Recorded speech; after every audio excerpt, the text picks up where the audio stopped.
కుమారి గారు మరి కొద్ది నిమిషాలు సాక్ష్యం చెప్తారు. తర్వాత ఒక పావు గంట 20 నిమిషాలు మాత్రమే వాక్య పరిచయం చేసి మనం ముగించుకుందాం. తర్వాత ప్రాణవిందు కార్యక్రమం ఉంది. ఆ కార్యక్రమం బట్టి అందరూ ఆ విందుని స్వీకరించి వారి కుటుంబంలో శోధన నుంచి ప్రార్థన చేసి మనం అందరం తిరిగి మన గృహాలకు వెళ్దాం. హల్లెలూయా. ఏంటమ్మా ఊడికి మీరు హోసన గారు కాదు.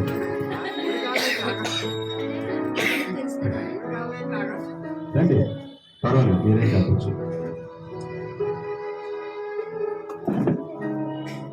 ప్రభుత్వ హోసన గారికి మరొక కూడా వందనాలు.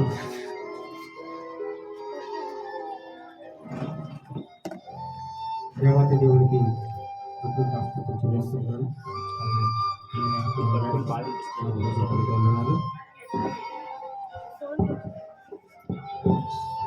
కూడొచ్చిన సంఘ బిడ్డలకి, కుటుంబ సభ్యులకి నవరదేవిక వందనాలు తెలుస్తున్నానండి. మరి ఈ కూడిక దరిదాపు మరి అయ్యగారితో అయితే నాకు ఇది 3వసారి. దీని మధ్యలో 2 సార్లు నేను మిస్ అయిపోయాను. మరి వాళ్ళు పెట్టారో లేదో నాకు తెలియదు. అయ్యగారితో నేను ఈ విధంగా కూడడం ఇది 3వసారి అండి. దానికి ముందు వేరే అయ్యగారిని పిలిచేవారు, ఇంకో సంఘానికి వెళ్ళేవారు. అయ్యగారితో అయితే ఒక 3 సార్లు. మరి కూడిక జరగడానికి కారణం ఏంటంటే మా మేనగోడలో మరి సంతోషం నిద్రించడం వల్ల ఈ కూడిక పెట్టడం, అలాగే మా చిన్నమామయ్య వారికి జ్ఞాపకార్థంగా అంటే వాళ్ళని గుర్తించుకొని ఈ కూడిక పెడుతున్నారు. అంటే మరి సంతోష్ మా మామయ్య గారు అంటే ఆల్రెడీ మామూలుగా అయ్యారు, కానీ సంతోష్ ఏంటంటే మా మధ్యని అంటే మామూలుగా కాదు, నేనంటే అంత ప్రేమ. నేను ఊళ్ళోకి వస్తున్నానంటే అక్కడ చూసి ఇంట్లో పరిగెట్టుకుని ఊళ్ళో అంటే అంత భయం అన్నమాట. అంత ప్రేమ ఉండేది, అంత భయం ఉండేది. మొత్తం కుటుంబం అంతా ఇంట్లోకి వెళ్ళిపోండి, మాయ చేస్తున్నాడు, చదువుకోండి, పుస్తకాలు తీయండి అంటే చదువుకోమని భయం చెప్పడం వల్ల వాళ్ళు ఇప్పటికి కూడా మరి మహేష్, మణి మరి నేనంటే ఆ గౌరవం అయితే చనిపోయిందని దాని గురించి కాదు, ఉన్న వాళ్ళ గురించి కూడా చెప్తున్నాను అనమాట. నా కుటుంబం ఏంటంటే నన్ను అంతగానో ప్రేమించారు. ఇప్పుడు కూడా మా అత్తగారు ఏంటంటే అంటే అత్తే కాదు, మరి దేవుణ్ణి వారు నమ్ముకోవడానికి కారణం కూడా నేను తీసుకొచ్చి వారికి దేవుడు ఏంటి అంటే వారికి నేను చూపించాను. మరణాంధకారం అంటే మరణం అంతవరకు కూడా ఇల్లు వచ్చింది ఆమె ఆ సుయనమని. మరణము దేవుని సన్నిధిని చూసి మళ్ళీ వెనక్కి తీసుకొచ్చాను. మరణం అంటే ఎంత భయంకరంగా ఉంటుందో చూసి వచ్చింది. ఇప్పుడు దేవుని కృపను బట్టి దేవుడు ఒత్తుకొని ఈ స్థితికి ఆవిడ ఉంచాడంటే దేవుడు నిజంగా నేను వందనాలు చెల్లించుకుంటున్నాను. చనిపోతుంది అంటే చనిపోయిందే. ఆవిడ చర్చిలో ఉన్నంత వరకు ఏం ఉండేది కాదు, అంత బాగానే ఉండేది. పాటలు పాడేటప్పుడు చప్పలు కొట్టేది, ప్రార్థన చేసినప్పుడు మోకాలు. చర్చి గడప దాటిందంటే అంతే తప్పని పడిపోయిందండి. చేతబడి చేయించాను. చేతబడి అంటే మామూలు కాదండి, కూడు పెట్ట కొండలో కప్పన పెట్టి వారంలోనే చనిపోవాలి. అసలు 15 రోజులు చర్చిలో ఉండి బ్రతికించానండి. అలాగే సంతోషం కూడా నా చేతుల మీదనే చనిపోయింది. దేవుని కృపను బట్టి వారి కుటుంబాన్ని ఈ స్థితికి ఇంతవరకు ఆశీర్వదిస్తూ వస్తున్నాడు.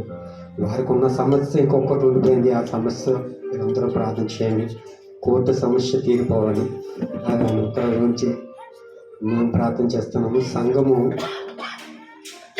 బైబిల్లో ఒక మాట ఉంది, సంఘము ప్రార్థించినప్పుడు చెరసాలలో ఉన్న పేతురు సంఖ్యలు విడిపించబడ్డాయి. అంటే సంఘము ప్రార్థన అంత గొప్పది. అది మనం తెలుసుకోవాలండి, ఇతరులు తెలుసుకోవడం కాదు. ముందు మనము తెలుసుకోవాలి. దేవుణ్ణి నమ్ముకున్న, రక్షణ పొంది, బైబిల్ చేతితో పట్టుకొని వాక్యం చదువుతూ ప్రార్థన చేస్తున్నాం, మనం ముందు తెలుసుకోవాలి మన ప్రార్థన విలువ ఏంటో. అప్పుడు మనం ఇతరులకు చెప్పగలం. ఎందుకంటే నేను అనిపించాను, ఇప్పుడు కదండి, దగ్గర నేను రక్షణ పొంది 26 సంవత్సరాలు పూర్తి అయిపోయింది. 11వ నెల, ఈ నాలుగో నెల వచ్చిందంటే 26 పూర్తి అయ్యేది. 27లో నేను అడుగు పెడతానండి. దేవుని నేను రక్షణ పొంది నా పెద్ద కుమార్తె గర్భంలో ఉన్నప్పుడు 4వ నెల, ఇంకా నా భార్య నా పిల్ల ఇద్దరు కూడా చనిపోతారన్నప్పుడు నేను రక్షణ పొందాను.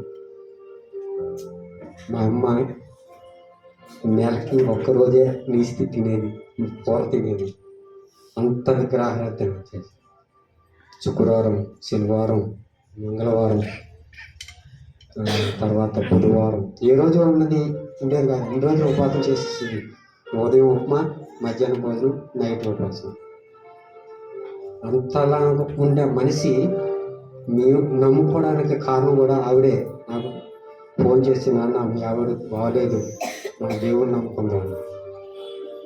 అలాంటి మనిషి ఇప్పుడు దేవుడు కృపను బట్టి మేము విధంగా సంఘంలో మేమందరం కూడి అయ్యగారిని పిలిచి ఈ కోరిక పెట్టడం మనకే కాదండి, మన చుట్టుపక్కల ఉన్న వారందరికీ కూడా ఇది ఆశీర్వాదకరం ఉండాలని మీరందరూ ఇంటికి వెళ్ళిన తర్వాత సంఘ సభ్యులందరూ కలిపి సియోను కుటుంబం గురించి ప్రార్థన చేయండి.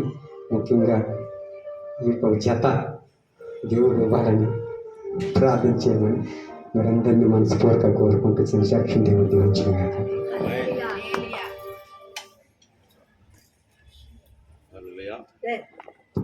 హల్లెలూయా, హల్లెలూయా.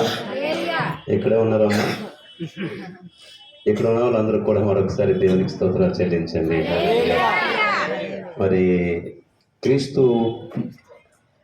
ప్రభువైన యేసుక్రీస్తు వారు మరణించిన తర్వాత ఆయన పునరుత్థానం లేచినప్పుడు ఒక పాట ఉంది, జయము జయము హోసన్న, జయము జయము హోసన్న అని. శివుని కుమారి గారి కుటుంబం ఎప్పుడు కూడా హోసన్న గారి గురించి జయం చెబుతుండదు. హల్లెలూయా.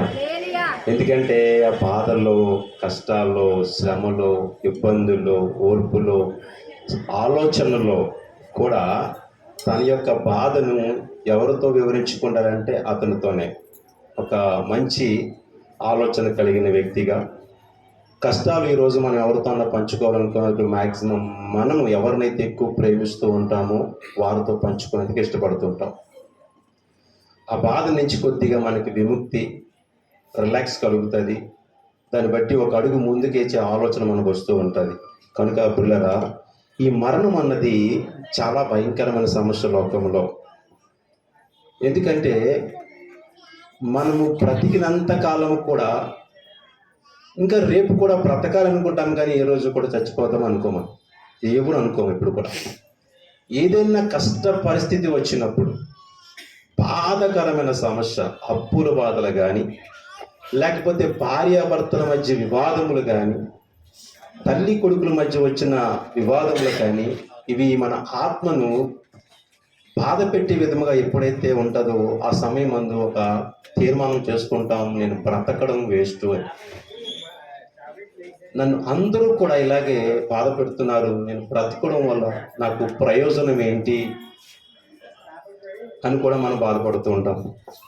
సో మరణం అన్నది ప్రతి ఒక్కరికి వస్తుందని పరిశుద్ధ గ్రంథం కానీ అనేక గ్రంథాలలోనే, ప్రతి గ్రంథంలో కూడా తేటగా తెలియపరుస్తున్నాయి. ప్రతి ఒక్కరికి, భూలోకంలో ఉన్న ప్రతి ఒక్కడు కూడా ఖచ్చితంగా మరణిస్తాడు.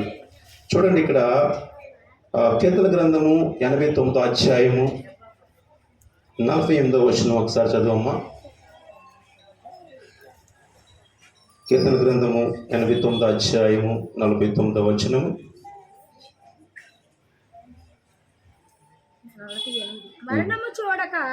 48. మరణము చూడక బ్రతుకు నరుడు ఎవడు?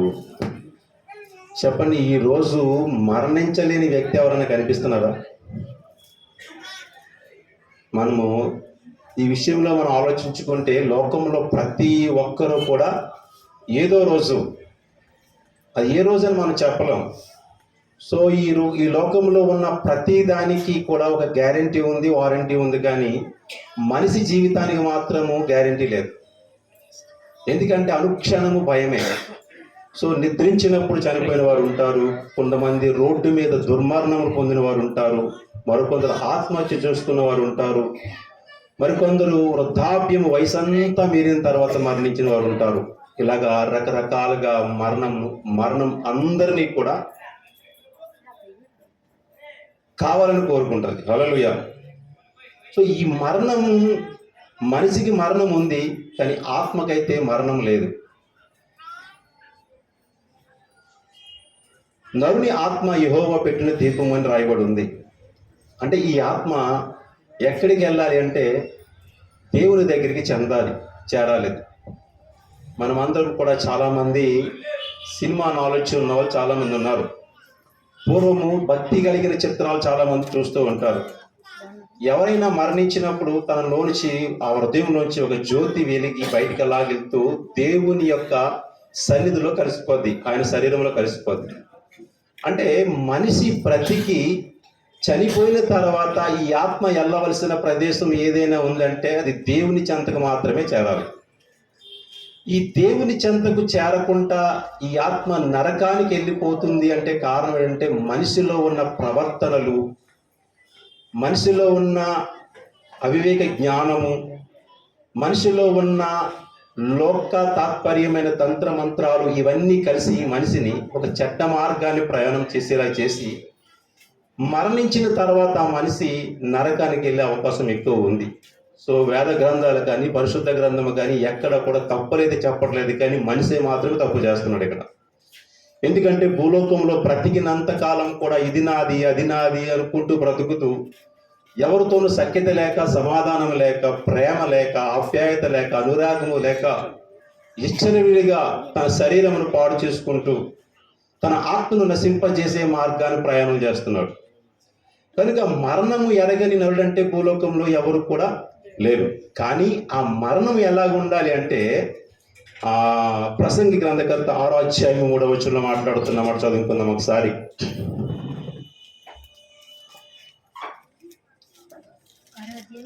3వ వచనం చదవమ్మా. ఒకడు 100 మంది పిల్లలను కని దీర్ఘాయుష్మంతుడై చిరకాలము జీవించినను అతడు సుఖానుభవం ఎరుగకయు తగిన రీతిని సమాధి చేయబడకయు నుండిన ఎడల వాని గతి కంటే పడిపోయిన పిండము గతి మేలు అని రాయబడి ఉంది. హల్లెలూయా. ఇక్కడ మరణము అన్నది పరిశుద్ధ గ్రంథంలో మేలు అని రాయబడి ఉంది. కానీ 100 సంవత్సరములు బ్రతికిన వాడు మంచి పేరుతో, మంచి ఆలోచనలతో, మంచి జ్ఞానముతో, మంచి సత్ప్రవర్తన కలిగి మరణించిన వాడిని మనమే సహజంగా లోకం ఏమంటామంటే చాలా మంచివాడు చనిపోయాడండి అంటాం. ఒకవేళ ఎవడైనా దుష్ట కార్యములు చేసి చనిపోయాడు అనుకోండి, ఒకవేళ వాళ్ళని ఏమంటాం మనం? దరిద్రం పోయింది అంటాం. ఎందుకు? మనల్ని బాధ పెట్టాడు, మనల్ని హింసించాడు, మన మీద కక్ష తీర్చుకున్నాడు, తన ఆలోచనలన్నీ సంఘవిరుద్ధముగా ఉన్నాయి, తన ప్రవర్తన సరిగా లేదు. కనుక చనిపోయిన వ్యక్తిని గురించి కూడా బతుకున్నప్పుడే మనం మాట్లాడతాం ఏంటంటే మనకి దరిద్రం పోయిందని. ఒక్కొక్కరు చనిపోయినప్పుడు మనకు బాధ అనిపిస్తుంది, అయ్యో మంచివాడు చనిపోయాడు. సో మంచివాడు చనిపోతాడు, చెడ్డవాడు చనిపోతాడు, గర్భంలో పిండము కూడా చనిపోద్ది. ప్రతి ఒక్కరూ చావవలసిన వారే. చచ్చిపోయిన ప్రతి ఒక్కడికి ఎక్కడికి వెళ్ళాలని ఆలోచన కలిగి ఉంటే మాత్రము భూలోకంలో చావుని ఎదుర్కొనే ఆలోచన పరిశుద్ధ గ్రంథం మనకి ఇచ్చిందండి. హల్లెలూయా, హల్లెలూయా. చావుని ఎదుర్కొనే పరిశుద్ధ గ్రంథం మనకి ఇచ్చింది. చావుని ఎలా ఎదుర్కోగలం మనం అంటే చచ్చిపోతాం, ఓకే, కానీ చచ్చిపోయిన మనిషి ఎక్కడికి వెళ్ళాలి అంటే నాకెందుకు లేండి, పడుకున్న తర్వాత ఎక్కడికి వెళ్తా నాకు తెలియదు కదా, అలాగే అనుకుంటాం. సో మనిషి శరీరానికైతే చావు ఉంది, కానీ ఆత్మకైతే చావు లేదు. చావు, మరణం అన్నది శరీరం నుంచి ఎడబాటు. ఆత్మను వేరు చేసి ఆత్మ దేవుని సన్నిధికి వెళ్ళిపోద్ది. శరీరము భూలోకములో మట్టిది కాబట్టి మట్టిలోనే పూడ్చబడతారు. కనుక ఈ బ్రతికినంత కాలం కూడా మనము ఎలాగ ఉండాలి, ఆ పరలోక రాజ్యానికి లేకపోతే స్వర్గానికి మనం ఎలాగలిగినప్పుడు మనం అంటామంట చాలా మంది ఉట్టికేగనమ్మ స్వర్గానికి ఎగిందంట. మామూలుగా జనరల్గా మనకు కొన్ని కవిత్వాలు ఉంటాయి కదండి, ఏమంటే ఉట్టికేగనమ్మ స్వర్గానికి ఎగింది అంటారు. ఉట్టి అంటే ఏంటి అసలు? పాడి తీసుకెళ్ళినందుకే తన స్థితిగతులు సరిగా లేవు, ఎవడు పట్టించుకోలేని వాడు ఆయమ్మని పరలోక రాజ్యం స్వర్గానికి వెళ్తాదా అంటే వెళ్దు. ఎందుకంటే భూలోకంలో మనం అందరితో సఖ్యముగా సమాధానముగా ఉండి చిన్న పిల్లల మనస్తత్వం కలిగి ఉండాలట. మనం ఎలా ఉండాలి? చిన్న పిల్లల మనస్తత్వం. కానీ మనం పెద్దవారమే కదా, కానీ పెద్దవారి మనసుతో ఆలోచిస్తుంటాం, పెద్దవారిలాగా ప్రవర్తిస్తుంటాం, పెద్దవారిలాగా అన్ని కూడా దండిస్తుంటాం, గద్దిస్తుంటాం. కానీ ప్రభువైన యేసుక్రీస్తు వారు మాట్లాడుతుంటే పరలోక రాజ్యం ఎవరిది అనుకున్నప్పుడు చిన్న పిల్లలదే అన్నాడు ఆయన. హల్లెలూయా. ఈరోజు మనం అందరము అక్కడికి వెళ్తామో వెళ్ళదో తెలియదు, కానీ వెళ్ళాలని నమ్మకంతో ఉన్నవాడు ఆయన కోసం ఎదురు చూస్తూ ఉండాలి. హల్లెలూయా, హల్లెలూయా. నేను అక్కడికి వెళ్ళాలి. ఆత్మకు యుగ యుగాలు కూడా అక్కడే ఉంటుంది, దానికి చావు లేదు. దేవునితో ఉంటుంది, దేవునితో కలిసి ఆరాధిస్తుంది, దేవునితో కలిసి సంతోషపడుతూ ఉంటుంది. అక్కడ ఆకలి ఉండదు, దప్పిక ఉండదు. కానీ ఆ మరణము ఆ కుటుంబంలో, శ్రేణుగారి గారి కుటుంబంలో ఆ బిడ్డ చిన్న మొదటి బిడ్డను బట్టి ఆమెకి ఎటువంటి వ్యాధి ఉందో లేదంటే ఏదైనా సమస్య ఉందో ఏముందో తెలియదు, కానీ ఆమె మరణించింది. మొదటిది పెద్ద కుమార్తె కనుక ఆ పెద్ద కుమార్తె విషయంలో మరిచిపోకుండా ప్రతి సంవత్సరం కూడా ఆమెను జ్ఞాపకం చేసుకుంటూ ఈ యొక్క కూడికను ఆమె ఏర్పాటు చేసుకుంటున్నారు. ఇక్కడ ఏంటంటే సంఘంలో ఉన్న వారందరినీ పిలుచుకొని తన బాధను దేవునికి వివరించుకొని ఆ బంధుమిత్రులు పిలుచుకొని చక్కగా ఈ కార్యక్రమం చేస్తే నా కుమార్తె ఆత్మ శాంతిస్తుందని మాత్రమే ప్రతి ఒక్కరు భూలోకంలో చేస్తారండి. ఇందులో ఈ కార్యక్రమాన్ని ఎవరు చేయరంటారా? హిందువులు, క్రైస్తవులు, ముస్లిమ్స్ ప్రతి ఒక్కరు కూడా అందరూ చేస్తారు ఈ కార్యక్రమాన్ని. అంటే తన ఆత్మశాంతి కోసం. సో ఈమె ఎక్కడికి వెళ్ళిందో మనకు తెలియదు. మనం ఎవరు తెలుసా? ఆమె అక్కడ పరలోక రాజ్యంలో ఉందంటే ఒక పసిపిల్ల కాబట్టి ఉండొచ్చు, 100% ఉండొచ్చు.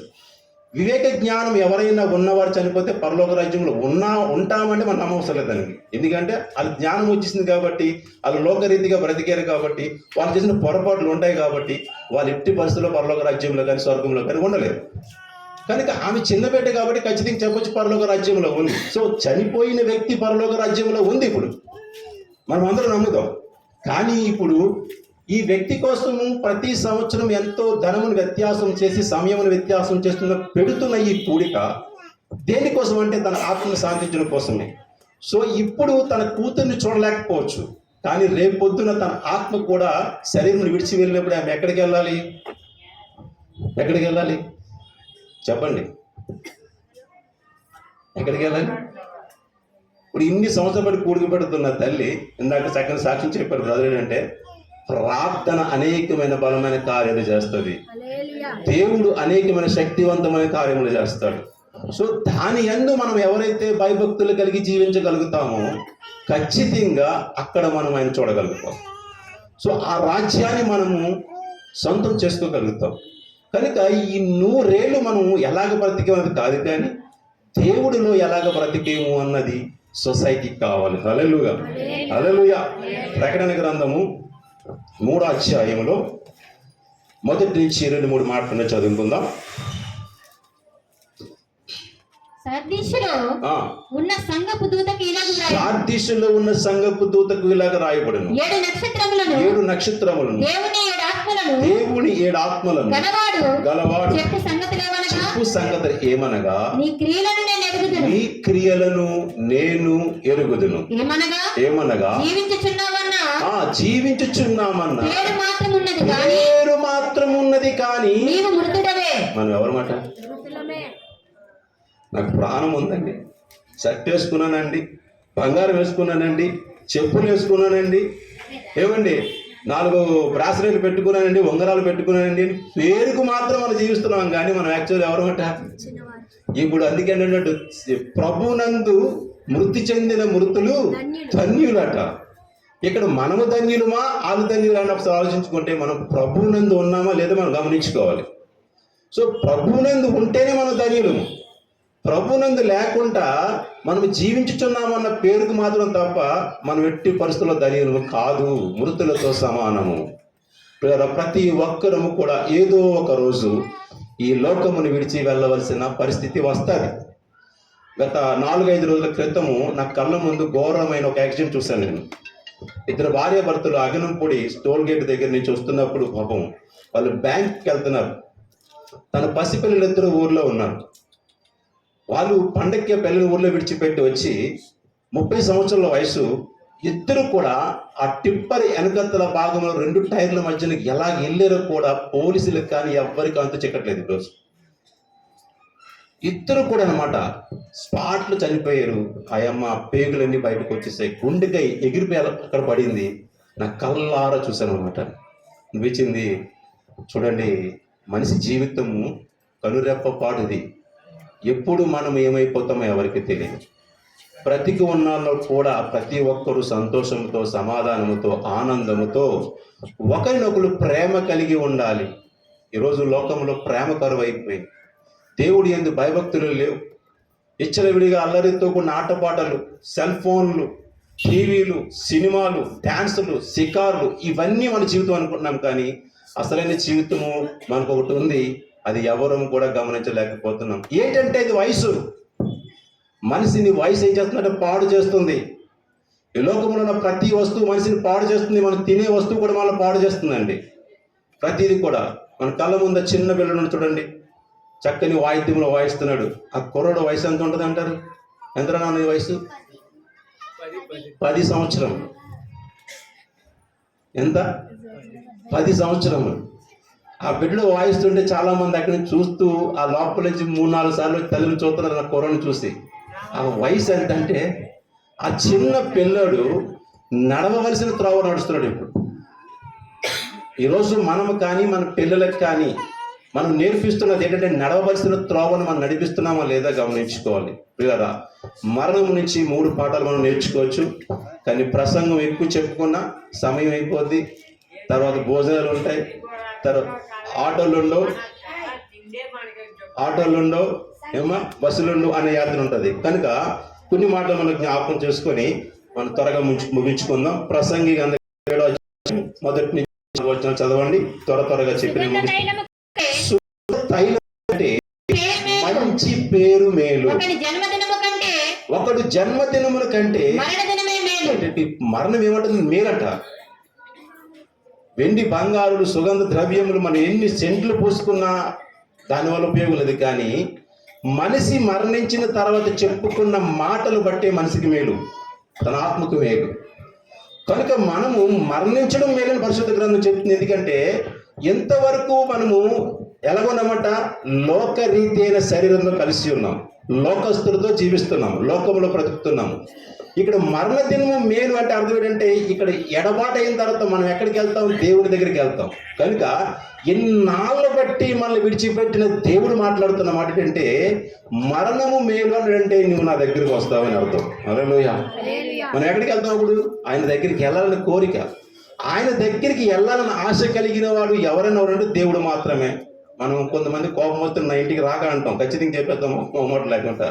కానీ దేవుడికి ఎన్నిసార్లు మన మీద కోపం వచ్చినా నా దగ్గరికి రాక రా అంటాడు. మత్తయి సువార్త 11వ అధ్యాయము 28వ వచనంలో మాట్లాడుతున్నమాట, ప్రయాసపడి భారం మోసుకున్న సమస్త జనులారా నా యొద్దకు రండి అన్నాడు. హల్లెలూయా, హల్లెలూయా.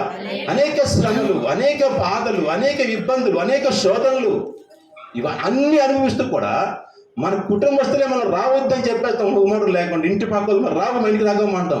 కానీ ఆయన ఏమంటాడంటే నా దగ్గరికి రా అని. ఎవరన్నా రమ్మని పిలిచినాడు, దేవుడు ఒక్కడే. కానీ ఆ దేవుని విడిచిపెట్టి ఈ లోకములో 3 నెలల ముచ్చల కోసం, సుఖాల కోసం, సంతోషాల కోసం, ఆనందాల కోసము మనం అనుభవిస్తున్న ఈ జీవితమే కాదని అన్ని గ్రంథాలు బోధిస్తున్నాయి. సో ఒక దినమున మనం ఖచ్చితంగా దేవుని దగ్గరికి వెళ్ళాలి. మనం కూడా ఆయన రాజ్యమును చూడాలి, ఆయన్ని చూడాలి. మనకంట మృతులైన వారందరినీ కూడా మనం చూడాలి. అది చూడాలంటే ఏం చేయాలి? భూలోకంలో బ్రతికినంత కాలం కూడా మనం సత్ప్రవర్తన కలిగి జీవించాలి. మంచి ప్రవర్తన, మంచి పేరు మీరు అన్నాడు అక్కడ. మంచి పేరు సంపాదించుకునే ఆలోచన కలిగి ఉండాలి. అడుగు ఎవరి గురించి అయినా సరే చెడ్డ మాటలు మన మీద వచ్చాయి అంటే అది మనకు హెచ్చరిక మాత్రమే. కనుక మంచి పేరు కలిగి జీవిస్తున్నాం మీరు చెప్తుంది. ఇంకో మాట చూసుకుందాం, పౌలు భక్తులు మాట్లాడుతున్న మాట చూసుకుందాం. ఫిలిప్పీ పత్రిక నుంచి మొదటి అధ్యాయం 21 చదువమ్మా.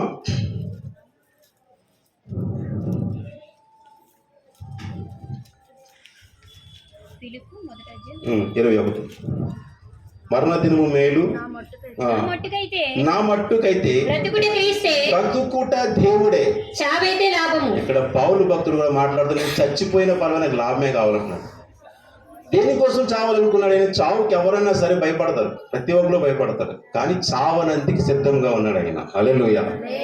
మీకు తెలుసో తెలియదు కానీ ఇక్కడ చాలా మంది యవనస్తులు కూర్చున్నారు. ఇర్మియా అని ఒక గొప్ప భక్తుడు ఉన్నాడు. ఇర్మియా అని గొప్ప భక్తుడు బాల్య దినముల నుంచి కూడా అనేకమైన శ్రమలు అనిపించాడు ఆయన. చిన్నప్పటి నుంచే తన 10 ఏట నుంచి 13 సంవత్సరం దేవుని పిలుపు ఆయన అందుకున్నాడు. అక్కడ కాడి నుంచి అన్నదమ్ములు వెలివేశారు, తల్లిదండ్రులు వెలివేశారు, సమాజం వెలివేసింది. ఆ జీవితంలో జీవిస్తూ 18 సంవత్సరాలు 20 సంవత్సరాల వయసు రాగానే తనకి పెళ్లి మీద వాంఛ కలిగింది. పెళ్లి చేసుకుందాం అనుకున్న సమయంలో దేవుడు అన్నాడట, ఇర్మియా నువ్వు పెళ్లి చేసుకోవద్దన్నాడట. అయ్యేటి నా యవన కాలం వచ్చింది, వయసు వచ్చింది, నన్ను పెళ్లి చేసుకోవద్దంటే దేవుడు అంటే ఏం చేయాలంటే నేను పెళ్లి చేసుకుంటానంట ఈరోజు. ఆయన అంట ఓకే నువ్వేం చెప్తే అది. ఇర్మియా నువ్వు చచ్చిపోతావంటే నేను చచ్చిపోని దేవుడి కోసం చచ్చిపోయిన సిద్ధంగా ఉన్నాను నేను. హల్లెలూయా, హల్లెలూయా. ఈరోజు మరణ దినము మేలు ఎప్పుడు అన్నాడంటే దేవుని కొరకు ఎవరైనా చనిపోతే అది మేలే. ఈరోజు కుటుంబం కోసం అనేకమైన కష్టాలు పడుతుంటాం, బాధలు పడుతుంటాం, శ్రమలు పడుతుంటాం, ఇబ్బందులు పడుతుంటాం, మాటలు అనుభవిస్తుంటాం, చిప్పుదెప్పులు చీవాట్లన్నీ కాస్తూ ఉంటాం. కానీ దేవుడిలో మాత్రం ఇవన్నీ మనకుంటే మాత్రం మనకు మేలే. అంటే నా నిమిత్తము జనుల్ని నిందించి, హింసించి, దూషించి, చెడ్డ మాటలలో పలుకున్నప్పుడు మీరు ధన్యులు. మనం ఏమన్నట్ట, నువ్వు చాలా బాగా నాకు సహాయం చేసావంటే నువ్వు చాలా మంచిదని అంటావు. ఆయన ఏమంటున్నాడు, నా గురించి నువ్వు తిట్టితే నా గురించి నిన్ను కొడితే, నా గురించి నువ్వు ఉమ్ము వేస్తే నువ్వు ధన్యుడు అంటున్నాడు దేవుడు. మనం దాన్ని ఓర్చుకుంటామా? చెప్పండి, ఓర్చుకోలేను ఎక్కడికి వెళ్తాడు? నరకానికి. హల్లెలూయా. అది ఓర్చుకున్నాడు ఎక్కడికి వెళ్తాడు? ప్రభు రాజ్యానికి. ఇక్కడ 3 భాగాలుగా చెప్తుంది. మొదటిది ఏంటంటే మరణ దినము మేలు, 2 ప్రభువునందు మృతులు ధన్యులు అని ప్రకటన గ్రంథంలో ఉంది. 3వది నా మట్టుకు నేను బ్రతుకుడ క్రీస్తే చావైన మేలు ఉంది. ఈ 3 అంశాలు మాట్లాడుకుంటే చాలా పెద్ద ప్రసంగం అయిపోద్దండి ఇక్కడ. కాబట్టి సింపుల్ గా 5 నిమిషాలు ముగిస్తాను చూడండి.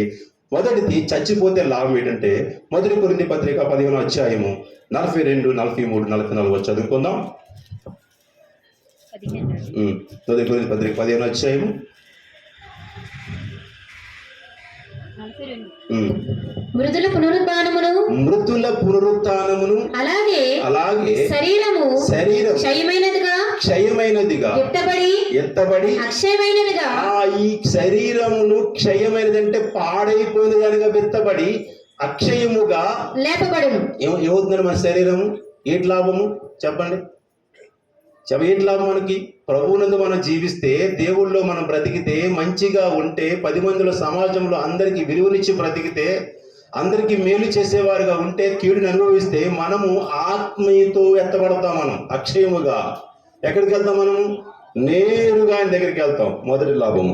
2వ లాభం చూడండి, మత్తయి సువార్త 11:8 ప్రయాసపడి భారం మోసుకున్న సమస్త జనులారా నా ఎద్దుకు రండి, నేను మీకు విశ్రాంతిని ఇస్తాను. ఎక్కడ విశ్రాంతి ఉంటుంది మనకి చెప్పండి? భూలోకంలో బ్రతికినంత కాలం అంతా మనకి రిలాక్స్ ఉంటుందా చెప్పండి ఒకసారి?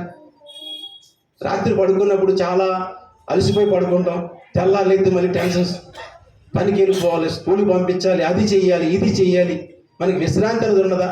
కానీ ఇక్కడ విశ్రాంతి అంటే శాశ్వత కాలంగా మనకు విశ్రాంతి ఉంటుంది. ఎక్కడంటే ప్రభువుని మాత్రమే దొరుకుతున్నాడు ఆయన. హల్లెలూయా. ఎక్కడ విశ్రాంతి ఇస్తాడు మనకి? ఇప్పుడు పడుతున్న ప్రయాస ఏది పడాలి? మన ప్రయాస ప్రభువులో జీవించే ప్రయాస పడాలి, ప్రభువులో ఎదిగే ప్రయాసపడాలి, దేవుల్లో నడిచే ప్రయాసపడాలి, మంచి పనులు చేయడానికి ప్రయాసపడాలి, దేవుని మాటలు వినేందుకు ప్రయాసపడాలి. కానీ ఈ లోకంలో ఉన్న వాటి అంటే వెంబడిస్తుంటాం, కానీ ఈ దేవుడి దగ్గరికి వద్ద ఏమవుతుంటే మనం బలహీనం అయిపోతుంటాం. కానీ మనకు విశ్రాంతి కావాలి. ప్రతి ఒక్కరు భూలోకంలో ఉన్న ప్రతి ఒక్కరు నేను చచ్చిపోతే స్వర్గానికి వెళ్ళిపోవాలి, నేను దేవుడు తీసుకెళ్ళిపోవాలన్న వారే, కానీ ఎవరు కూడా నన్ను దేవుడు తీసుకెళ్ళకూడదు, నన్ను నరకాసురుడు తీసుకెళ్ళాలి, నరకానికి తీసుకెళ్ళాలని ఒకరు మాట్లాడగలరా? మాట్లాడగలను. నేను కూడా మాట్లాడలేను. నేనంటే చచ్చిపోతే దేవుడిని తీసుకెళ్ళిపోవాలంట. దేవుడు తీసుకెళ్ళిపోయేలాగా మనం బ్రతికితేనే మేలు, కానీ దేవుడు తీసుకెళ్ళకుండా ఉండే బ్రతికి మన బ్రతుకు మేలు కాదండి. ఎక్కడికి వెళ్దాం అప్పుడు? యుగ యుగాలు యుగ యుగాలు అరుపులు కేకలతో ఉంటాం. 3వ చదువుతాం చూడండి, అక్కడ యోహాను సువార్త 14 అధ్యాయం మొదటి వచనం చదువమ్మా. యోహాను సువార్త 14 అధ్యాయం మొదటి వచనం. ఎబ్రీ పత్రిక 11:10 కొడితేయండి. మీ హృదయమును నీ హృదయమును కలవరపడనీయకుడి, దేవుని యందు విశ్వాసముంచుచున్నారు, నా యందును విశ్వాసముంచండి. నేను చచ్చిపోతే దేవుని దగ్గరికి వెళ్ళాలి అన్న నమ్మకముతో మనం బ్రతకాలి. ఇక్కడ అబ్రాహాము మాట్లాడుతున్నాడు అంటే పునాదులు గల పట్టణము కోసం ఎదురు చూస్తున్నాడట. ఎక్కడ పునాదులు గల పట్టణము, ఈ భూలోకంలో ఏది మంద కాదండి. ఎంతో బంగారం కొనుక్కున్న వాళ్ళు కనుమూస్తున్నారు, ఎన్నో ఇల్లు కట్టుకున్న వారు కనుమూస్తున్నారు, మంచి మంచి వాహనములు కనుమూస్తున్నారు. ఈ మధ్యకాల సమయంలో గొప్ప ధనవంతుడు మరణించిన మీకు అందరికీ తెలిసే ఉంటుంది. ఎవరంటే రత్న టాటా గారు, అవును కదా, చనిపోయారు కదా, అదే కదా, మాట్లాడలేదు ఎవరు అంటే. చూడలేను, కొంతమంది టీవీలు చూడట్లేదు. అయితే వార్తలు ఎవరు చూడరు. ఇప్పుడు ఏమైనా ఏడు చూద్దామంటే డాన్స్ బేబీ డాన్స్ ప్రోగ్రామ్, కాక పని పరసకి వెళ్తే ముందు ఎక్కడ ప్రోగ్రామ్ అవుతుంది ఎదుర్కొంటాను. ఏమా అది ఎక్కడ చేరిక గన్లు ఉన్నాయి, ఎక్కడ మేళతాళాల బోర్లు ఉన్నాయి, అంతేకాని ఎక్కడ డ్యాన్స్ బేబీ డ్యాన్సులు అవుతున్నాయి కానీ ఇది ఎవరైనా చూస్తారా? చూడరు. ఆనందంలో మనం అందరూ ఆనందంలో ఉన్నాం. కానీ ఆనందం ఎక్కడ కావాలంటే ఇక్కడ కాదు కావాల్సిన ఆనందం అక్కడ ఇక్కడ ఆనందపడితే అక్కడ ఏమవుతుందో ముందు చూద్దాం. ఇక్కడ ఉన్న ఆనందం అంటే అక్కడికి వెళ్ళి కేకలేస్తుందట. అమ్మో బాబోయ్ కాలిపోతున్నా నాయనోయ్, నన్ను బతికించిన నాయన అని అరుస్తా ఉంటా అక్కడికి వెళ్ళి. ఇక్కడ మాత్రం ఆనందంలో తేలిపోతుంటాం. కాకప్పని పరుసు కోసం కొత్త చీర కొనుక్కుంటాం, కాకప్పని పరుసు కోసం కొత్త బుడ్లు కొనుక్కుంటాం, కాకప్పని పరుసు కోసం కొత్త కళ్ళతలు కొనుక్కుంటాం. అమ్మ ఏంటి పరుసు కోసం? ఈ జీవితం కొత్త జీవితం కాదు, మన జీవితం ఇప్పుడు పాత జీవితమే ప్రియమైన వాళ్ళరా. కనుక గమనించండి, ఇక్కడ మనం విశ్వాసం కలిగి దేవుని యందు భయభక్తులు కలిగి జీవించి ఆయన రాజ్యంలోకి చేరాలనే ఆశతో ఎవరైతే ప్రతిరోజు ఓర్పుతో నిరీక్షణతో కలిగి ఉంటారో 100% ఆయన రాజ్యానికి చేరుతారు ప్రతి ఒక్కరు కూడా. హల్లెలూయా, హల్లెలూయా. చూడండి ఇక్కడ స్వాస్థ్యము 6వ అధ్యాయం మత్తయి సువార్త 6వ అధ్యాయం 33వ వచనం చదవండి, ముగించేస్తున్నాను. ఇంకా అవసరం చదువు. మత్తయి సువార్త 6వ అధ్యాయం 33. కాబట్టి మీరు ఆయన రాజ్యమును నీతిని మొదట వెతుకుడి. మనం ఏం వెతుకుతామండి చెప్పండి? ఇప్పుడు ఎందుకు ఈ సియోని కుమార్ ఏం వెతుకుతున్నారు అంటే మా అమ్మాయి చనిపోయిన రోజు ఎప్పుడు అవుతుందా అని వెతుకుతున్నారు. వాళ్ళ కుటుంబస్తులు అందరూ కూడా వాళ్ళ అమ్మాయి చనిపోయిన రోజు ఎప్పుడు వస్తుందా అని డేట్ క్యాలెండర్ చూసేసి ముందు క్యాలెండర్ కొత్త సార్లు మొదటి వాగ్దానం చూసేస్తారు. వాగ్దానం చూస్తారు జనవరి నెల 26వ తారీఖు ఎప్పుడు వస్తుంది చూడరా, బుధవారమా, ఆదివారం, శుక్రవారం, మంగళవారమా. ఎందుకంటే దానికి ఆరంభంగా చెయ్యాలి, ఘనంగా చెయ్యాలి, డబ్బులు తేవాలి, వాళ్ళు ఖర్చు పెట్టాలి. దేని ఎత్తుతున్నారా చెప్ప? కుమార్తె యొక్క మరణాన్ని ఎతుకుతున్నారు, మరణ దినాన్ని ఎతుకుతున్నారు. నిజంగా వాస్తవానికి ఆ చిన్న పిల్ల మరణించింది దేవుని రాజ్యంలో ఖచ్చితంగా ఉంటుంది. ఏ పాపము ఎరగనిది, ఏది లోక జ్ఞానం లేని బిడ్డ. కానీ ఇప్పుడు లోక జ్ఞానము కలిగిన మీరు ఎతకవలసింది ఏంటంటే ఆయన నీతిని, ఆయన రాజ్యమును ఎతకాలి. హల్లెలూయా. ఆయన నీతిని, ఆయన రాజ్యమును ఎతకగలిగితే మీరు ఆయన దగ్గరికి వెళ్తారు. ఆయన దగ్గర ఉన్న మీ కుమార్తెను చూడగలుగుతారు. ఎవరైనా మన బంధువులు ఉంటే చూడగలుగుతామేమో కూడా. మనం ఎదుగుతున్నామంటే చెప్పండి, ఎంతో ధనము ఖర్చు పెట్టి ఎంతో ఇచ్చేసి రేపు పొద్దున్న మనం కూడా అక్కడికి వెళ్ళకపోతే మనం కూడా చాలా బాధ. మీ దగ్గర నేనే బాధపడతాను. ఏమని మీరు అందరూ పరలోక రాజ్యం వెళ్ళి వెళ్ళకపోతే, ఈ పరలోక రాజ్యం గురించి నేను మాట చెప్తాను. ఒకరోజు పరలోక రాజ్యంలో తీర్పు అవుతుందట. తీర్పు అవుతుంటే మొత్తం అందరూ పాపులందరూ లైన్గా నించున్నప్పుడు ఒక్కొక్కరు పిలిచి నాయన నువ్వు ఏం చేసావు అంటే వెనకతలో ఒక 5-6 వ్యక్తులు గుసగుసలు మాడుకున్నారట. ఏమన్నారట, ఒరే ఒకసారి వెనక్కి తిరిగి చూసావా నువ్వు అడిగాడట.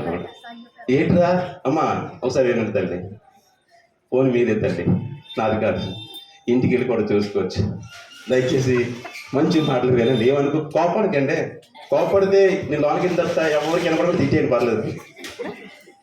పాస్టర్ గారిని ఫీల్ అవసరం లేదు, తిట్టండి కోపడితే, నేను దానికి ఫీల్ అవను.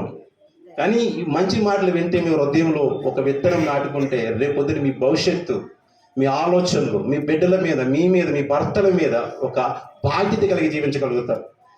సెల్ ఫోన్ మందే, ఇల్లు మందే, వంట మందే, అన్నీ మన కోసం అన్నీ చేసి ఉంచారు ఇక్కడ. కనుక జాగ్రత్తగా ఉంచుతారు.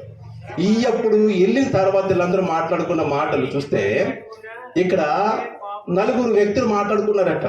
ఒరే వెనక్కి తిరిగి చూసావా అన్నారట. ఏంట్రా అంటే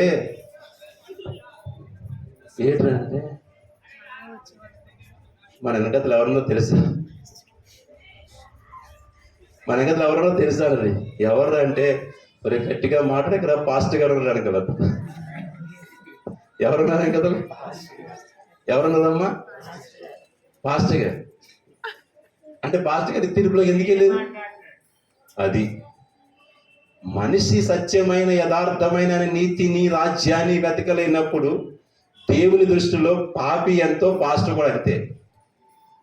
కనుక పాపపు హృదయము నుంచి మలచబడి దేవుని రాజ్యము కొరకు మనము దేవుని కొరకు ఎదురు చూస్తూ రేపొద్దు నేను మరణిస్తే ఈ లోకములో నిన్న బిడ్డలు హింసించవచ్చు, ఇంకా బాధ ఉండొచ్చు, విరిగిపోతో నేను అన్యాయం మాట్లాడవచ్చు, కానీ నేను నరకంలోకి వెళ్ళినప్పుడు ఇవన్నీ కూడా నాకు సాక్ష్యం అయిపోతాయి. కనుక బ్రతికిన కొన్ని దినములైనా అందరితో సఖ్యముగా బ్రతకండి, సంతోషముగా బ్రతకండి, ప్రేమ బ్రతకండి, ఆప్యాయతతో బతకండి. ఏది మోసుకెళ్ళమండి, ఏది కూడా ఖచ్చితంగా ఏది కూడా మన శరీరాన్ని కూడా మనం తీసుకెళ్ళి అక్కడికి అప్పచెప్పినంత వరకే మన కుటుంబస్తుల బాధ్యత అంతే. తర్వాత మనం పట్టుకొని అలా ఏడరు. కనుక ప్రియులరా, ఇక్కడ చూసుకుంటే లూకా సువార్త 16:19 2-3 వచనాలు ఎక్కువ చదువు నేను 2-3 వచనాలు. లూకా సువార్త 16:19 చదవమ్మా. ధనవంతుడు ఒకడు ఉండెను. అతడు ఊదారంగు బట్టలను సన్నపు నార వస్త్రములను ధరించుకొని ప్రతిదినము బహుగా సుఖపడుచు ఉండేవాడు. చాలా హ్యాపీగా బ్రతుకుతున్నాడట. లాజరు అని ఒక దరిద్రుడు ఉండెను. లాజరు ఎందుకు పనికి రాని వాడు ఒక దరిద్రుడు ఉండెను. వాడు కురుపులతో నిండిన వాడై ధనవంతుని ఇంట వాకిట పడి ఉండి తన బల్ల మీద నుండి రొట్టె ముక్కలతో ఆకలి తీర్చుకొనగోరెను. చెప్పండి, చాలా మంది ధనవంతులు ఉంటారు. అలాగే ఈ పరిశుద్ధ గ్రంథంలో ధనవంతుడు ఉన్నాడు.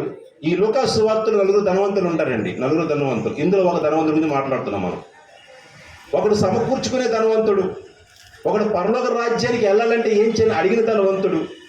వీడు సుఖానుభవములు, ఉదారంగా వస్త్రములు, సన్ననార వస్త్రములు, కాస్ట్లీ విలువైన వస్త్రములు ధరించుకొని, వెండి బంగారం ధరించుకొని రోజు కూడా సుఖం గురించి ఆలోచించేవాడట. నేను ఏం తినాలి అని మాత్రమే. నేను పడుకుంటే ఏసీ కావాలి, బయటికి వెళ్తే వాహనం కావాలి, మంచి వస్త్రం వేసుకోవాలి, నేను టీవీగా ఉండాలి, ప్రజలందరి దగ్గర నేను గొప్పవాడిగా ఉండాలి అని ఫీల్ అయ్యేవాడట. ఆ ఎదురుగా ఉన్నవాడు కొరిపితో రోగితో ఉండి ఆహారం లేక బాధపడుతూ కన్నీళ్లు కారుస్తూ ఒక పెంట తొట్టె ఉంటే ఆ చెత్త కుప్ప దగ్గరికి వెళ్ళి ఏమైనా మెతుకులు దొరుకుతాయేమో అని ఆశపడేవాడు. కానీ అతను చూస్తున్నాడు, కానీ అతనికి కనీసం తన దగ్గర ఒక రొట్టెము కూడా పెట్టలేని జీవితంలో ఉన్నాడు ఆయన. ఒకరోజు ఏమైందంటే చనిపోయిన ఇద్దరు కూడా. అంతేకాక కుక్కలు వచ్చి ఎంత దరిద్రమైన బ్రతుకు అనిపిస్తున్నాడు అతను ఆలోచించండి. తనకున్న ఒంటి మీద ఉన్న కురుపులు కుక్కలు నాకుతుంటే దాన్ని గసిరి తిట్టే కూడా ధైర్యం లేని పరిస్థితుల్లో ఉంటున్నాం. దరిద్రుడు చనిపోయి దేవదూతల చేత దరిద్రుడు చనిపోయి దేవదూతల చేత అబ్రహాము రొమ్మున ఆనుకొనుటకు ఏంటంటే ఎవరు వచ్చి తీసుకెళ్ళారు దరిద్రుడిని? భూలోకంలో సంతోషం అనిపించాడా, బాధ అనిపించాడా? చెప్పండి, సంతోషం అనిపించాడా, బాధ అనిపించాడా? తిండికి, బట్టకి, ఆరోగ్యానికి, ప్రతి దానికి నోచుకోలేదు. తల్లిదండ్రులు ప్రేమ లేదు, అన్నదమ్ములు ప్రేమ లేదు, ఇరుగు పొరుగు వారి ప్రేమ లేదు, ఎవరైనా సహాయం చేస్తారని అది లేదు. అటువంటి దరిద్రమైన జీవితంలో బ్రతికిన వాడు మరణిస్తే దేవుడు దేవదూతలను పంపించి కిందికి పరలోక రాజ్యానికి తీసుకెళ్లి అబ్రహామును మనం కూర్చోబెట్టే. అదే ధనవంతుడు చచ్చిపోతే చదువు కింద ధనవంతుడు కూడా చనిపోయి పాతి పెట్టబడి అప్పుడు అతడు పాతాళంలో బాధపడుచు పాతాళంలో ఈయన ఎక్కడున్నాడు? పాతాళంలో బాధపడుచు నీతి పాఠాలు ఎందుకు చెప్తారంటే బ్రతుకునంత కాలం కూడా నా ఇష్టం, నా బ్రతుకు, నా తిండి, నా బట్ట, నా ఇల్లు, నా గూడు అంటాం తప్ప రేపొద్దున మనకు ఒకటి ఉంది, పరలోక రాజ్యం లేదా స్వర్గం ఉంది, అక్కడికి వెళ్ళాలంటే నేను ఎలాగ బ్రతకాలి, ఎలాగ జీవించాలి అని ఆలోచన కలిగిన వాడు ఎవ్వరు కూడా భూలోకంలో లేరు. ఆ రోజు కూడా ధనవంతుడు కూడా ఆలోచించలేదు, నేను చచ్చిపోతే ఎక్కడికి వెళ్తాను, చచ్చిపోయిన తర్వాత పాతాళం అర్థుడట. అయ్యా, నీ రొమ్మును ఆనుకున్న అబ్రాహామును ఒక్కసారి తన వేలుతో, నీటి బొటన వేలుతో ఒక నీటి చుక్కన కంటిస్తే నా మంటలు చల్లారుతాయి అంటాడు. తండ్రివైన అబ్రహాము నా యందు కనికరపడి తన వేలి కొనను. నేను భూలోకంలో అనేక పాపములు చేశాను, నేరములు చేశాను, ఘోరములు చేశాను, పక్కింటి వాడు ఆకలితో ఉన్న పట్టించుకునే పరిస్థితిలో ఉన్నాను, ఒక్కసారి నా మీద నువ్వు దయ చూపించు అన్నాడట. హల్లెలూయా, హల్లెలూయా, హల్లెలూయా, హల్లెలూయా. ఇలా ఆ మాటకి దేవుడు అంటున్నాడు, మత్తయి సువార్త 7వ అధ్యాయంలో మాట అంటున్నాడు, నేను చెప్పిన మాట ప్రకారం మీరు చేయక. That's all. ధనవంతుడ జ్ఞాపకం చేసుకో, ఓ స్త్రీ జ్ఞాపకం చేసుకో, పురుషుడ జ్ఞాపకం చేసుకో. ఈరోజు దేవుని చెప్పిన మాట ప్రకారంగా మనం జీవించుకుంటా రేపొద్దున అరుపులు కేకలు వేసే ప్రదేశానికి వెళ్ళాలా? శాశ్వతమైన నిత్య రాజ్యంలో దేవుని దగ్గర పాదాలు, కుడి పాదంలో కూర్చొని, కుడి పార్శ్వలో కూర్చొని ఆయన దగ్గర ఆనందంతో ఉండే బ్రతుకు మనకు కావాలంటే ఏలోక బ్రతుకు కోసం ఎక్కువ ఆశపడుతున్నామా? సో ఇది శాశ్వతమైన బ్రతుకు కాదు. కీర్తన గ్రంథంలో మాట్లాడుతాడు ఇక్కడ భక్తులు ఏమిటంటే మనిషి బ్రతుకు 70 లేక 80. ఇప్పుడు నేను అంటాను 60, 50, అంతకు మించి ఎక్కువ లేదు. హల్లెలూయా. 60, 50 వచ్చేయంటే చెప్తాను, మరణానికి దగ్గర అయిపోతున్నాం, మరణానికి దగ్గర. కనుక దయచేసి ప్రతి ఒక్కరు కూడా దేవుని యందు భయభక్తులు కలిగి మనమందరము కూడా ప్రేమతో, సంతోషముతో, ఆనందముతో, ఆప్యాయతతో అందరము కలిసికట్టులుగా అన్నదమ్ములుగా జీవిస్తూ సమాజాన్ని మెరుగుపరుద్దాం. సమాజంలో అనేకులు పాపులు ఉంటారు, మార్చబడేలా మనం ప్రయత్నం చేద్దాం. తెలిసి పాపం చేస్తే వాళ్ళు ఖచ్చితంగా ఎవరైనా సరే నరకానికి వెళ్తారు. తెలియక పాపం చేసిన వాడు సరి చేసుకుంటాడు. దేవుడు సరిచేసే ప్రయత్నం చేస్తాడు, కానీ సరి చేయని ప్రయత్నం అయితే చేయలేదు. ప్రతిసారి మనం క్షమిస్తూ ఉన్నాడు. మనం జ్ఞాపకం చేసుకుంటే మనం ఎన్ని పాపాలు చేస్తున్నామో, మనం ఎంత దూషణ చేస్తున్నామో ప్రతిదీ కూడా మన ఆత్మ మనతో మాట్లాడుతూ ఉంటది. కనుక ఆత్మ చెప్పు మాట చెవుగలవాడు వినుగాక. ఆమేన్, ఆమేన్, ఆమేన్. దయచేసి ఆ కుమార్తె తన జీవితం మరి పరలోక రాజ్యంలో ఉండొచ్చు. అది దేవుని చిత్తమైంది, మన చిత్తం కాదు. కనుక రేపొద్దున మనం కూడా దేవుని చెంతకి చేరాలి అంటే అందరూ చనిపోవాలి కదండి, ఏ లోకంలో దేవుని యందు భయభక్తులు కలిగి జీవించాలి అని కోరుకుంటూ వాక్య సందేశాలు ముగిస్తున్నాను. మన మధ్యన దైవదాసురాలు చిన్న ప్రార్థన చేస్తుంది, ఆశీర్వాద పడుకుందాం. మనం ప్రార్థన చేసుకుందాము. మహాపరిశుద్ధుడు నాయన, ప్రేమ నమ్మకమైన మా తండ్రి, మా పరలోక రాజా, ఇది నాయన తండ్రి సియోను కుమారి గారి గృహంలో నాయన తండ్రి ప్రభా కుమార్తె నాయన జ్ఞాపకార్థం కూడా జరుగుతుండగా నా తండ్రి దేవా విలువైన మాటలు నాయన తండ్రి ప్రభా గొప్ప మాటలు మాకు అందించారు. నిజమే తండ్రి, ఈ లోకంలో మా సొంత ఆలోచనలు నాయన మాకు నచ్చినట్టుగా నేను సుఖానుభవంగా నాయన తండ్రి అయా ఎదుటి వారి కష్టము చూడకుండా నాయన క్రైస్తవులపై ఉండి మేము ఎలా జీవించాలో నాయన, ఎటువంటి జీవితం జీవిస్తే నీ రాజ్యం మేము చేరగలము, నీ సేవకుల్ని నాయన నిలవబెట్టి మాకు అందించిన మాటలు బట్టి వందనాలు. ఇదిగో నాయన దుష్టుడు ఎత్తికెళ్లకుండా నా తండ్రి మీరు కంచి వేయండి ప్రభువా, మా చుట్టూ నాయన నీ ఆత్మ సమాధానం దయచేయండి. ఈ కుటుంబానికి నేను ప్రార్థన పెట్టించుకున్నప్పుడు నా కుటుంబాన్ని కూడా దీవించండి, ఆస్వాదించండి, వచ్చిన బిడ్డలను దీవించండి దేవా. ప్రతి ఒక్కరి పక్షాన్ని మీరు నాయన కార్యం చేసి దేవా లాజరు వలె జీవించుటకు నీ రాజ్యం చేరుటకు మమ్మల్ని సిద్ధపరచండి. ఇదిగో నేను అనేక మందికి నీ మాటలు ప్రకటించబడ్డాయి. ఈ స్వరము ఎంతవరకు వెళ్ళి ఉన్నదో నేను వారందరూ మనసు మార్చుకొని దేవా నీ రాజ్యం చేరుటకు సిద్ధపరచండి. నీవే నిజమైన దేవుడు అని, నిత్య నరకాన్ని తప్పించే దేవుడు అని, నీలాంటి దేవుడు ఈ లోకంలో ఎక్కడా లేరని దేవా నిజ దేవుని తెలుసుకొని సత్యదేవుని తెలుసుకునే మార్గము వారందరికీ బయలుపరచమని, మనోనేత్రాలు తెలియమని దేవా నాయన తండ్రి ప్రభకి జరగవలసిన కార్యక్రమాన్ని నీ నామాన్ని మహింపరచుకోమని యేసు పరిశుద్ధ నామాన్ని మిక్కులు బ్రతిమలాడి వేడుకుంటూ అడుగుచున్నాము తండ్రి. మా ఏమైనా మీ కార్యక్రమాలు ఉన్నాయా, చేయవలసినవి ఏమైనా ఉన్నాయా? ఏం లేదు కదా, ఓకే. మరి ఏర్పాటు చేసుకోండి, పాట పాడుకుని ముగించుకుందాం. పాట పాడతాం. పాస్టర్ గారు అబ్బాయి పాడుతుండ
చప్పట్లు కొడున్నామా?